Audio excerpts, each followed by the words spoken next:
মুসা আলাইহিস সালাম আল্লাহকে একদিন বলছেন, আল্লাহ আপনার সমস্ত সৃষ্টি সবার রিজিকের কথা, খাদ্য দুনিয়ার প্রয়োজন পূরণের কথা আপনার মনে থাকে? আপনি কেমনে মনে রাখেন? আপনি সকলের রিজিক কেমনে দেন?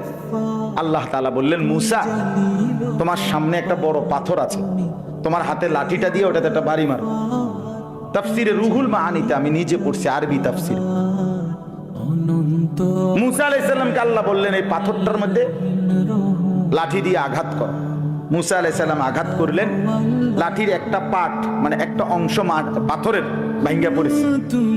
মুসা আলাইহিস সালামকে আল্লাহ আবার বললেন আবার লাঠি দিয়ে আঘাত কর, আবার বাড়ি দিলেন, পাথরের একটা অংশ আবার ভাঙ্গা পড়েছে। আল্লাহ বলেন আবার মারো, আবার মারো। 4 বার মুসা নবী ওই বড় পাথরটার মধ্যে আঘাত করছে, 4 বারে মোটা মোটা 4টা টুকরা ভাঙ্গা ভাঙ্গা পড়ছে। এই 4র্থ বারের পরে এই 4টা মোটা মোটা টুকরার ভেতর থেকে একটা ছোট্ট পোকা বের হইছে। মুসা আলাইহিস সালাম দেখতেছে এটার মুখের মধ্যে একটা ছোট্ট সবুজ একেবারে পিচ্চি পাতা, এটা কুটকুট কুটকুট করে খাইতেছে। আল্লাহ তাআলা বলছে, মুসা বুদ্ধুর কান লাগাইয়া শোনো ওই পোকাটা কি করে, তুমি বুঝবা কব, শোনো।